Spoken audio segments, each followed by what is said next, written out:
Alright guys, I'm back with another horror movie review, and this is The Hills Have Eyes Part 2 from 1985, the movie that was supposedly so bad Wes Craven disowned it.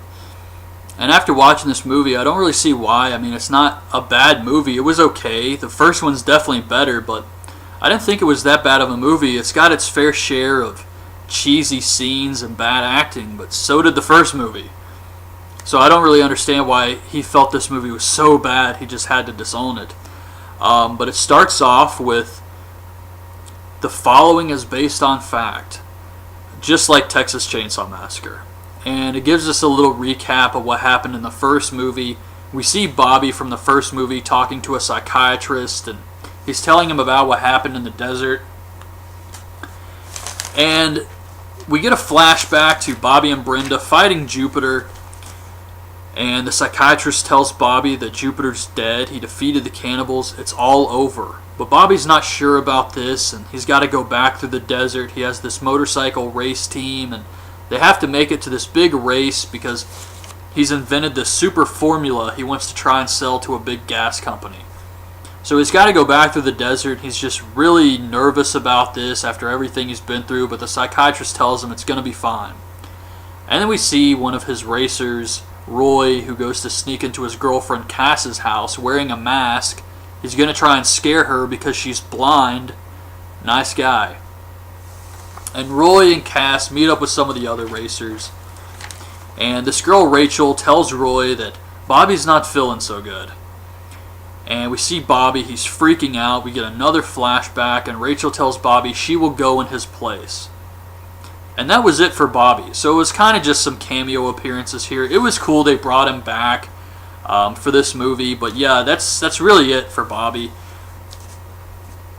And they load up the bus. They have all the motorcycles there and all the racers. And they're getting ready to go to the desert. And they stop to pick up Beast, the dog from the first movie.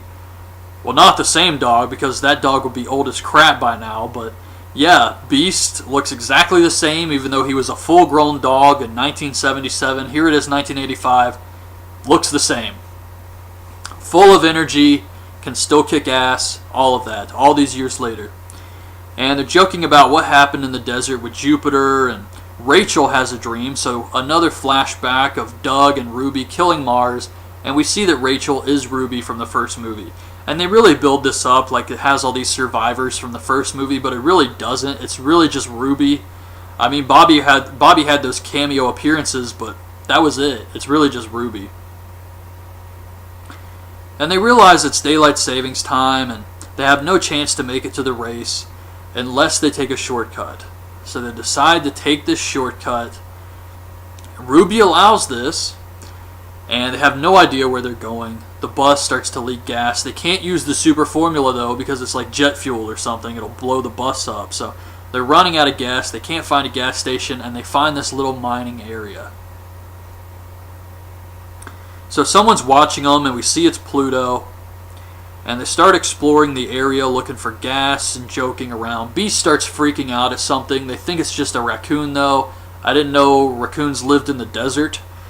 So, but Rachel knows something is wrong. She gets attacked by Pluto, and she kicks his ass. He throws a hammer and hits her in the head, knocks her out, but she really does kick his ass for the most part. He's wearing this weird white rat tail looking thing on his neck too, which was funny.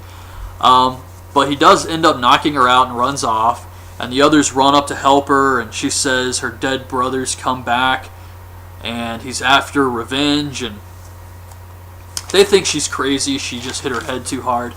Back on the bus, we see Beast, who has a flashback. The dog has a flashback now. And Rachel tells the others that she's the crazy wild girl they were joking about on the bus. They still think maybe she's hallucinating or something. But eventually they do believe her, and they just start calling her Ruby. They quit calling her Rachel immediately, which is what they've known her by for I don't know how long. But they start calling her Ruby.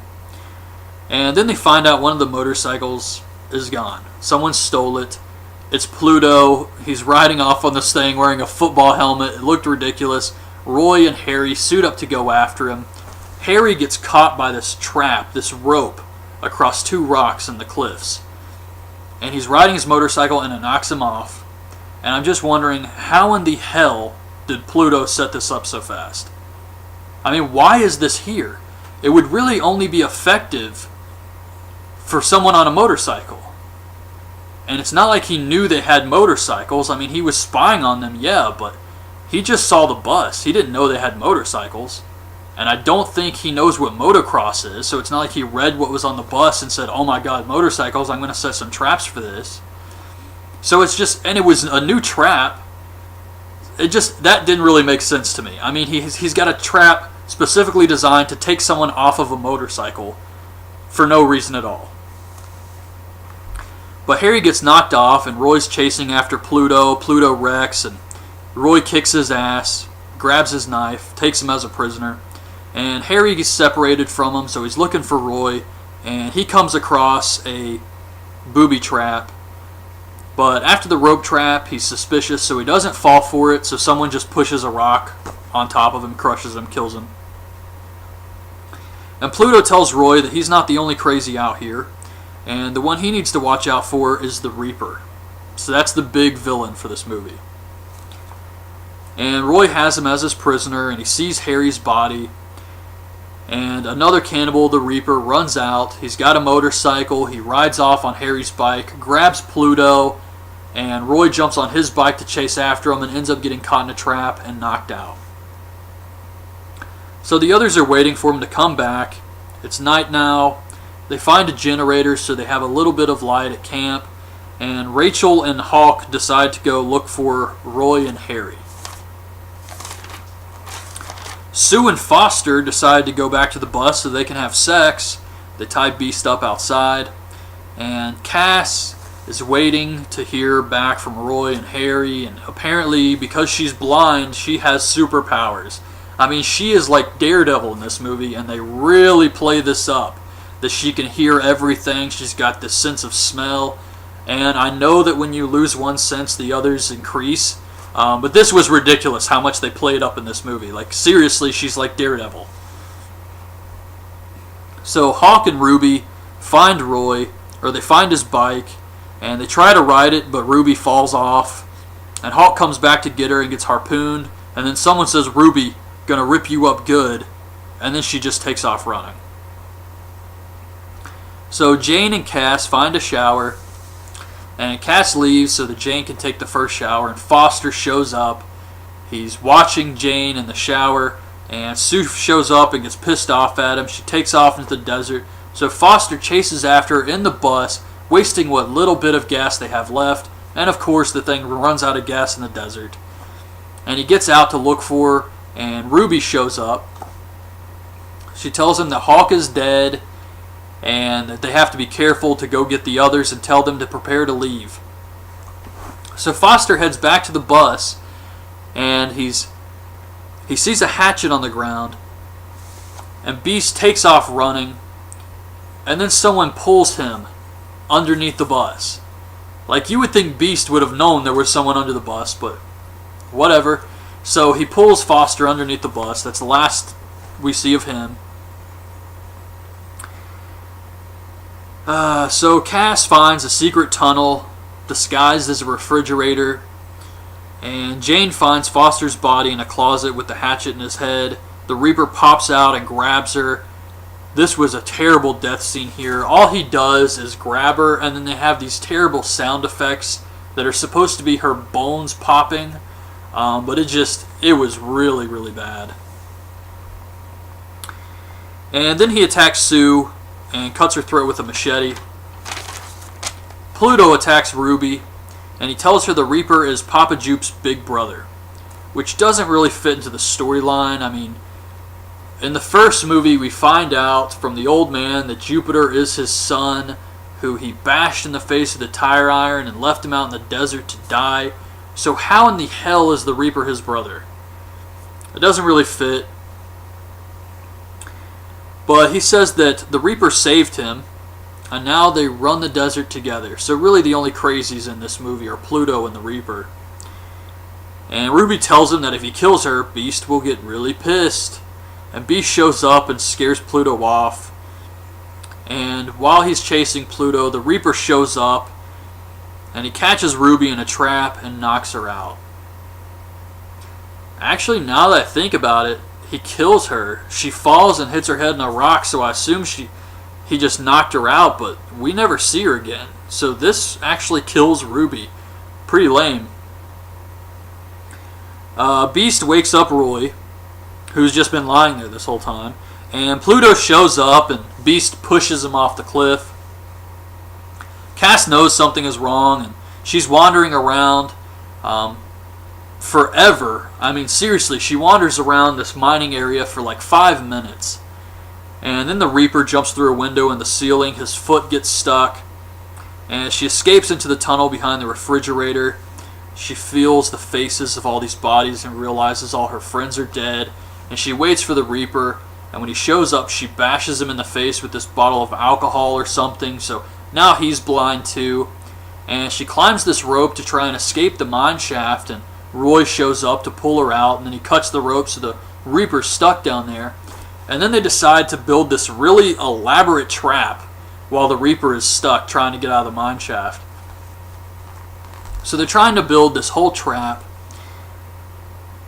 And they have a flare. They have the super formula. They build like this ring of fire with it. All this stuff. And then the Reaper finally shows up and says, "Reaper don't get fooled like Papa Jupe. Oh no." And then Roy says, "The Reaper sucks." That was the best part of this entire movie. Definitely my favorite part right there. But they set off the trap. They surround the Reaper with fire. Cass takes off running. And then the flames wrap around the Reaper and the bus and Roy. And Roy tells Cass to do it. And she pushes this rock with a rope tied to it into the mine shaft. And Roy holds on to the other end of the rope. And it drags him through the Reaper's legs, through the flames. So he escapes, and Reaper is trapped by himself in this wall of fire.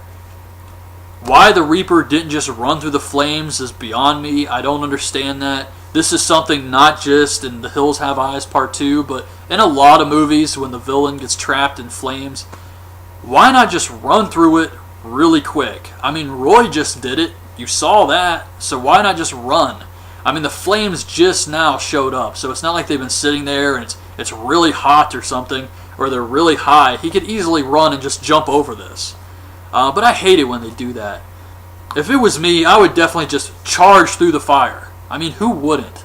Are you seriously going to sit there and let yourself get burned alive? So the Reaper heads to the bus, and there's the super formula, so the bus explodes and catches on fire. And the Reaper charges after him. He's on fire, and he falls into the mine shaft. He's dead. And the last thing we see is Roy, Cass, and Beast walking through the desert.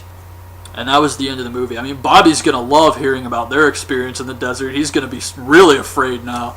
But yeah, that was it. That was The Hills Have Eyes Part 2. So I didn't really think it was a bad movie. Some stuff was pretty goofy, like Cass having daredevil powers and being able to sense things really far away. And then, of course, the huge trap they set up with the Reaper. And the Reaper, who's this big cannibal guy, this big beast of a man who lives in the mountains. And I mean, I don't know, eats rattlesnakes to survive probably. And he's this big tough guy, yet a little bit of fire like traps him like he's Frankenstein or something. I don't know. It was just really bad. I didn't care for that. But the rest of the movie I didn't think was too terrible. Not enough to be disowned. I mean, it's a decent horror movie. There's definitely worse horror movies out there than this. So I would definitely say that if you enjoyed the first movie, this one's worth watching. Because it does have some of the characters from the first movie. It does kind of tell you what's going on with them. And they even mention the baby and how she's growing up. Nothing really about Doug, though. But yeah, I mean, they kind of followed up with what happened in the first movie. So it's definitely a good sequel, I thought.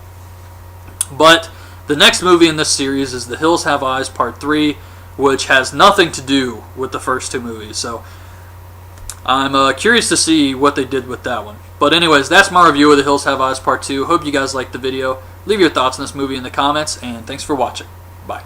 Ed, he defeated the cannibals. It's all over. But Bobby's not sure about this, and he's got to go back through the desert. He has this motorcycle race team, and they have to make it to this big race because he's invented this super formula he wants to try and sell to a big gas company. So he's got to go back through the desert. He's just really nervous about this after everything he's been through, but the psychiatrist tells him it's going to be fine. And then we see one of his racers, Roy, who goes to sneak into his girlfriend Cass's house wearing a mask. He's going to try and scare her because she's blind. Nice guy. And Roy and Cass meet up with some of the other racers. And this girl, Rachel, tells Roy that Bobby's not feeling so good. And we see Bobby, he's freaking out. We get another flashback, and Rachel tells Bobby she will go in his place. And that was it for Bobby. So it was kind of just some cameo appearances here. It was cool they brought him back for this movie. But yeah, that's really it for Bobby. And they load up the bus. They have all the motorcycles there and all the racers. And they're getting ready to go to the desert. And they stop to pick up Beast, the dog from the first movie. Well, not the same dog, because that dog would be old as crap by now, but yeah, Beast looks exactly the same, even though he was a full-grown dog in 1977. Here it is, 1985. Looks the same. Full of energy, can still kick ass. Alright guys, I'm back with another horror movie review, and this is The Hills Have Eyes Part 2 from 1985, the movie that was supposedly so bad Wes Craven disowned it. And after watching this movie, I don't really see why. I mean, it's not a bad movie. It was okay. The first one's definitely better, but I didn't think it was that bad of a movie. It's got its fair share of cheesy scenes and bad acting, but so did the first movie. So I don't really understand why he felt this movie was so bad he just had to disown it. But it starts off with the following is based on fact, just like Texas Chainsaw Massacre. And it gives us a little recap of what happened in the first movie. We see Bobby from the first movie talking to a psychiatrist, and he's telling him about what happened in the desert. And we get a flashback to Bobby and Brenda fighting Jupiter, and the psychiatrist tells Bobby that Jupiter's dead.